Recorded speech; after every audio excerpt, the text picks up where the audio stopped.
It feels a similar place that we're starting this week to where we started the last few, but after the Leeds game, where did you start in review of that one? We haven't done a proper review. I'm not sure. Other than the opening few sets where we defended pretty well, there's not much positive to take out of that game or use moving forward. And yeah, sometimes the experience is enough, I think. It was a low point, definitely. We've had a few low ones this year. That one felt real poor at the weekend, and yeah, unfortunate hard one for everyone to swallow. But yeah, they're not in the best spot, I don't think. It's fair to say, really. Mentally, physically, as a group, the bodies we have out and all those bits, it's all rolled into, a bit of a tough position. With just 2 games left this season, how much better do you think the team can be? Yeah, that's a tough question to answer, but all I can sort of say is only a week prior we were quite happy with how we played, and that's been our season, very patchy, off and on. Again, I try to avoid the excuse bit of it, but there's so much context within what's happened this season, from where we started it, round 1, Hull KR at home. The team looks totally different. There's been a lot go on in between that time that's been challenging. So yeah, it's been a tough old year, but with 2 left, I can only assure you that we'll do our very best to make sure we train at the right level and try and get our performance back up to how it was but a couple of weeks ago. It seems really odd how quick performances can go up and down, but that's sport. Unfortunately, it doesn't all go your way, and this year I think can hopefully be used for a catalyst, for some big improvements. So if the players aren't in a good place mentally, physically, whatever, what can you actually do to try and lift that? Keep going. I think their belief in what they can do. There's if you don't believe it, you've got no chance of doing it, have you? So trying to just reinforce that they can do it. They've shown what they can do. They just got to have that want, and it's not going to be pretty. It's not going to be perfect. We haven't got 30 internationals starting the game and some coming off the bench as well. We've got a lot of young kids who are finding their way, people playing out of position and all that. So it's never going to be pretty, but we need to show a little bit more when it doesn't go our way. So we drop a couple of bombs.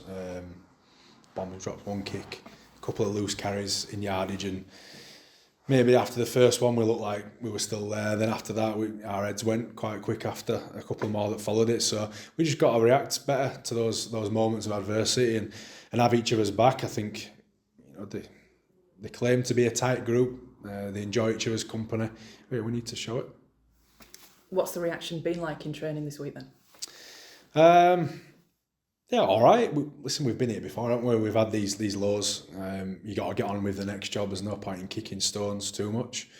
Yeah, they've trained okay today. We go again on Friday before playing on Saturday, and hopefully we can get across again, a plan. But as I said after the game, best laid plans. The plans generally are, most of your plans around what you're going to do to dictate terms with the ball, and we had the ball like 30% of the game the other day, which is, well, it's telling obviously in the outcome. We need to be making sure we get our fair share of possession, looking after that ball when we get hold of it, and that'll give us a chance to show some of the things we work on. But our attitude to defence and turning up for each other after them errors has got to be much improved. In situations like this, you hear coaches maybe saying that they're going to make changes to the team, or they're going to maybe change how they approach a match. Under these circumstances, are you in a position to be anywhere near doing that? I think we could say we haven't been in a position to do it for most of the year. We haven't got all the fit bodies and all that. We'll probably lose a couple more this week. Obviously Jed to suspension, and there might be a couple more that follow him there through injury. So yeah, we've not been able to have the threat of, if you don't do this job at this level, you're out of the team. We have to just keep trying to help everyone get better, and that's all we can do. Keep doing that until it's all over. Is it even worth dropping players at this stage if you needed to, if you wanted to? Oh yeah, definitely. If you've got something sufficient underneath, I suppose, that can come in and do a better job, definitely. We want to get better, and that's probably the only way. But I think that's something to develop for the future, the competition for places and all that. It'd be great to get back to having that healthy competition in the next season. But yeah, with regards for now, they're all embarrassed, all hurt. And I'd like to think they give us a reaction. We're not going to turn into the Harlem Globetrotters overnight and start throwing the ball everywhere and be outstanding with it. But I think we can certainly improve on that last one, and we have to, because it was, as I say, a real low point for us. How much should that threat of finishing bottom of the table be motivation still for you?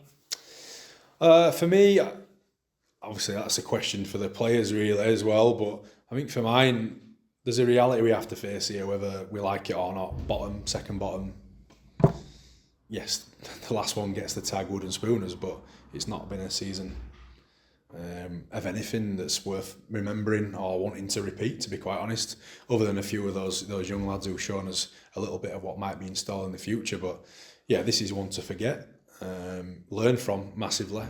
But yeah, second bottom it's a failure regardless. Obviously at this stage we're hearing about players that are leaving the club, players that are coming into the club. Do you think this has mentally affected anyone as well? I know it probably shouldn't, but has it? Yeah, I mean, it doesn't matter what walk of life you're in. This could be a plumbing firm, and if you don't know if you've got a contract for next year and 6 new ones are announced, you start looking over your shoulder and worrying about it and whatnot. These lads are no different. It's the same scenario. So yeah, that definitely would have played a part. Again, there's a lot of unseen things that have played a part this year. Not only stuff that not everyone's privy to, but the mental side of the game and the combinations, the changes, getting used to each other, getting comfortable with each other, and then it changing again. All those bits have been really hard to handle. But yeah, they're no different to anyone in any other industry in that regard. So no Cartwright this weekend, as you say, suspended, and 1 or 2 others potentially doubts as well? Yeah, we're pretty used to leaving it till the day before now to decide. But yeah, there's a few of them picked up bumps in that game, and that's what normally happens when you're on the end of it, of a hiding like that, and you're defending for large parts of the game's at a speed that you can't handle. More often than not, you pick stuff up. So, not moaning about that. That's just a fact of it. And if we can swing it around, maybe we might come off a little bit lighter on the side of the injuries. But yeah, a few to check on. And obviously, I think Jed's a loss. I think, irrespective of the outcomes of our games that he's played for this year, I think he's shown some real character in them games, and he hasn't lowered his standards regardless of what's going on around him or the quality of the opposition. I think he's been good and really unfortunate. I think it's a late shot. You see way worse ones, but I suppose it's just that subjective bit. The yellow card highlights him, and then in the review they've got their job to do, and he sits out. It's a loss to us, and he's pretty gutted about it, but yeah, it is what it is. That's the game now. So your opponents are Salford this weekend. They've still obviously got things to play for the playoffs in their sights. Is it a case of matching their desire to start with? No, as I said, we've both got totally different motivation, I think, for this game. They're still chasing the 6. We're chasing a bit of pride out. So yeah, what they're doing it is our business, but it's not the biggest concern. Ours is how we handle ourselves individually and collectively, and how we can work together and come together when it's tough, because you're playing against a really good team and there will be them tough moments. So yeah, our focus will lie with us. But your players will need that desire when they go out there to play for that pride, won't they? Oh, of course, yeah. I don't think they've stepped on the field not wanting to do well. I've never known anyone do that. I think, again, you roll all these issues and bits that have gone on throughout the year up, and it becomes quite a heavy burden, I suppose. And put under the pump, few errors, not feeling great about yourselves. The easy thing, I think, is to capitulate and collapse, which we did the other day, and we need to be tougher than that. So player movement. Firstly, Carlos Tuimavave announced that he's moving on. It's almost the end of an era, isn't it, a player like that going? Yeah, Carlos has obviously been at Hull a long time and experienced some of those happier times. It's a shame he's leaving on a dire note, to be fair, off the back of this season. But whether you finish for injury or bad circumstances or whatever it might be, not many get to do it on their own terms. So I'm sure he's all right with it. Not overly happy, but he's okay with it. But yeah, he's been a good servant at club, and shame we've not had him on the field as often as we could have over the last couple of years. But yeah, he's certainly got everyone's respect, and we wish him well with whatever might be next for Carlos. And one name coming in, a big name as well, Jordan Rapana. Yeah, big one. I think age will be the focus on that one, but I think most of us who are rugby league fans, we watch the NRL, don't we? And he's still one of the best every week. Every time I watch Canberra, he's still one of their best. And having spoke to John about him, it's not only his personal output, I suppose, which is of real benefit to us. But the person, character, the effect he'll have on our group, is a competitor and competes hard for everything and demands a lot of those around him, which will hopefully rub off on the group. And, you know, for young lads such as Moy, having someone so experienced come in, you know, can only be a benefit. And do you feel signing a name like that, beating off all the clubs to get his signature, maybe sends out a sign of intent for next season for Hull FC? Yeah, I suppose so. I think, yeah, he had suitors. I think Canberra wanted him to stay there. He had Super League clubs. But I think a past relationship with John's maybe got it over the line. He coached him a long time ago at Gold Coast. And yeah, John knows what he can do. He's well aware of his abilities, and you know he's obviously pressed on with Rich to get it done. And that, you know, in my opinion, would be a good signing for us. And he's still got plenty to offer. And you know, although a lot of focus will lie around the age of him, the Premier Comp being the NRL, he's still, as I say, one of the best each time I've watched him. So I don't think we have to worry about that number so much. Let's get him out there, and again, hopefully we can. He can help drag everyone up, I suppose, and contribute to, you know, to a positive future. And is he the kind of player that you'd look forward to coaching, being out on the field with? Yeah, I mean, we'll all probably learn plenty off him. He's had some great coaches in his time, played in a very good competition, so I'm sure we'll all pick bits up off him. But I think for coaches, them competitors in your group, they're a dream to coach. They want to get better and they want to drag everyone up to a certain level, which is something we've lacked. Some of that's through the inexperience in our group and then the amount of change. But yeah, someone getting hold of other people and dragging them along and setting standards really is important for this group, and you know, I think he'll play a key role in that. Thanks, Simon. Just dipping back into your walking wounded, Davey Litton, there was an outside chance he said he'd do well at the back end of the season, but we are at the back end now. What is it? He's flying, David, to be honest. He's trained, he's been chomping at the bit, trying to progress through his rehab quickly. Yeah, so he's got himself to a stage where he's back in contention now. He's got boxes to tick, the return to play sort of, not protocol, but the way of doing it for him, introducing him to contact, chaos, all those bits. He's going through all that at the moment. He's got a chance this week, and I know he's grown up watching the likes of Carlos Tumavave, Danny Houghton, and he'd love to be a part of the next couple of games, if possible, if it's all possible. Share the field with them and send him out, you know, giving his best on the field. That's what he's been on about, which is good of him. He's been doing his best to get himself right, and Davey's got a good energy about him. You interact with him a bit when he's in and around. Good energy about him. He's great to have him back on the field with us. So we'll see what he looks like on Friday. But he's worked very hard in the background. Looks a little bit different. Like he's put a little bit of size on. Looks good. Confident, and he's desperate to get out there. What's the latest on Jake Truman? Obviously, come out and said he wants to be a part of the back end of the season. Has he got a chance? He's no chance this week. He's not trained with us. I know he's back on the field. He's running, but yeah, like all of them, they've got a path they have to follow to get themselves into that selection. So yeah, it'd be nice to see Troy before the end. But I think certainly this week it won't be, and we'll see what it looks like come next week.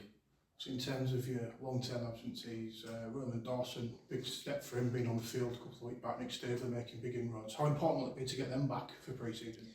Yeah, I think the message to them is how hard they work now will accelerate, you know, how quickly they're back in amongst things once we get going again. It's good. I just think mentally when they've been out with those sort of injuries, really limits what you can do. And when you get a chance to get back out on grass, they're not necessarily in with the group, but they're there. You can hear, you know, a bit of crack and what's going on around you. It's a bit of a milestone, I suppose, and good for them and their headspace really to get back out there. But they've still got a lot of work to do yet to get themselves where they need to be. But yeah, that's definitely a big one for them to get out there.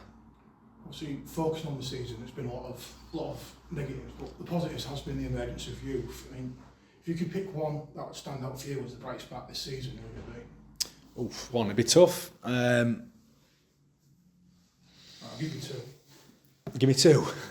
I think Lewis is one. I'm going to go Lewis and Moy, and for similar reasons. They've from where they were in the first game to where they are now, they've improved a lot. Really coachable, trying to take on board what we're asking them to do, and you know, even in these games where we're not going great and stuff's going wrong, when we still review it and we have a look at their jobs in isolation. They really are trying to do what we're asking them to do, and they're getting it right more often than not, which is great.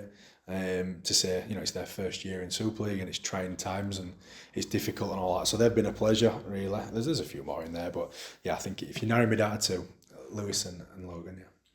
Obviously, it's been a tough year. Obviously, a lot of hurt in the fan base, and with 2 home games to go now to finish the year, what's your message to them? Hold on. I think for all of us associated with LFC, it's hard. Been really hard. There's a lot going on that's beyond anyone's control, and a lot of stuff what's beyond what anyone would have foreseen. 12 months ago, 9 months ago, whenever we walked in pre-season, I think everyone was optimistic, as you should always be. Before you kick the ball, you always are. Everyone's had the best pre-season ever. And then you kick a ball and you find out where you're at, and it's been a tough all ride, but there is light at the end of the tunnel. We are going to get better. We're bringing in significant number of blokes such as Jordan, who are going to add a lot to our group. There's a long way to go, but yeah, it's not an insurmountable problem. It's just real difficult at the moment. But I go back to what Tony said, and I know it wasn't received well by anyone, but it's just a reality that I think we have to accept now, that it's not a flip it once and everything's all right. There's a lot of hard work to go into this, and to build the club properly back to where everyone would like it to be. It's hopefully not too long, but yeah, there's going to be a process we have to go through to get there, and I think, I'm certain we've gone through the most hurtful and harmful stage of it. But there is some good times ahead. We just got to hold on. Obviously, I know people have been accused of saying outlandish things about LFC in the past, but are you confident in what's coming into the club next year in terms of John Cartwright and the last, obviously, it's 9 new players now? Are you confident that there's enough steps made to actually progress next year and move forward? Yeah, and I mean, success will be determined individually. Everyone's version of it is different. It depends what you want. I think a lot would have to go wrong elsewhere, and a lot would have to go right here for us to go from bottom 2 to top 2. So we have to be realistic about what we think success is. To mine, if we can get in the mix where we're challenging for that top 6 again, I think that's significant progress from where we are now. I know people won't like that because everyone wants to be in it and getting them grand finals, the Challenge Cups and that, but again, you have to understand that there's a lot of other people fighting for it as well, and we're behind them at the moment as a club in a lot of areas. So there's a lot of work to do. It's not impossible, but we have to improve. As I say, I think we're almost. We've got a couple of weeks we have to work through, but we're almost over the worst of it, I think, and there is a great opportunity to get better. And I say blokes like Jordan Rapana, John Asiar, leaders, good men who've been at good clubs and finals, and he'd been in and around those environments is what we really need at this place to help drag it along, because one bloke can't do it, like the coach can't drag everyone along. It takes a full room to get it done properly, and I think we're bringing in some experience that's been and seen that, and that's really going to help drag those younger blokes that we've been so enthused by, going to drag them along and get them along to the right level quicker. How important is that word reality then, if you could sum all that up? How important is it? Yeah, I'm a fan of other sports, other teams. Reality and expectation are things that are often out of whack in sport. I want my footy team to be right up there, but reality is they haven't got the players, they haven't got all these things. So yeah, I think the club can play a big part in that, in how we deliver our message of what we want to be and what we want to stand for. But that's for someone else to sort out. I just think, let's be right with ourselves. We're not going to go from being arguably one of the worst teams in the competition, bottom 2, to taking out a grand final. Within the next 12 months. We have to be realistic. We want to see everyone improve. We want to compete. I think that's the big thing for me, and that's the reality. I think people were a bit happy this year when we were competing and losing games, but we were competing. I'd like to think next year we're competing every game and we're disappointed when we're losing games. I think that'd be progress for us. But yeah, got to be realistic about where we are and accept where we are as well. I think that's the difficult thing for everyone really. But if this year's not brought it home, I'm not sure it will. Cheers, Grix. Hi Simon, you just spoke about some of the players coming in for next year, and obviously with Danny and Carlos leaving at the end of this season, I suppose being talisman of the club, is it part of the plan to bring in these experienced players just to get that ethos and understanding the experience and that can rub off on the other players? Yeah, definitely. Trying to bring people in. Again, Rich is probably the best person to answer this. He's been the one who's got the plan and putting it together. But yeah, trying to bring people in who know what a good environment looks like. We haven't got a terrible environment, but for a team that expects so much, we're quite far away from where we need to get it to. And as I said, it can't and will not work if it's just, say, coaching staff driving it, or just the owner driving it, whatever it might be. You need blokes in the room. I think in terms of cultural architect, I think that's what I've heard before numerous times, where you need these people in the room who are living, what you talk about, and also dragging each other up and holding each other accountable to the levels that that you're committing to. So yeah, I think they're going to play a big part in that, and it'll certainly rub off on those young, impressionable players we've got. And you said mainly all the season, but we're bringing so many young players in. About their expectations, managing their expectations, and again, will there be a few players that will be sitting out, and when I say new players, or then younger players, it could be some of the existing players that might be sat on the bench a lot next year, is that? Yeah, well, if we're totally honest, Lewis, for example, I don't know how many he's played, 20 odd. At the beginning of this year, it was not a plan to play Lewis that many times, so he's got a lot of games this year. There is a chance he could play, say, half of that next year. I don't know. Don't take my word on it, because Lewis will back himself to play, and rightly so. But that could happen next year, and that could happen with some of our older boys as well. There's people coming in positions where we have some more senior players, and they might sit out. But as I said about the competition earlier when we're talking there, that we've been going poorly at times, but it's not like we've been able to change the world and swap people in and out, because we've not had anything there. But when we have that next year, it'll be interesting, and you'll either get along and on board with it, get used to it, improve yourself, or it'll be difficult. So you see that competition for places next season vital amongst your playing staff? I think it's vital for every team. If you've just got the front line, and then you're looking at the younger end and you're going, should we do that? Is he ready for it? Not just rugby decisions around, can he do it rugby wise, but the other bit, the physical bit, is he ready for that? How will he act mentally? How's his behaviour going to change through getting this exposure when really not necessarily deserved it or earned it? Having the ability to swap your team based on merit, and having genuine experienced players to swap them with will make things very different to where I've been this year. Brilliant, thanks Simon. No worries.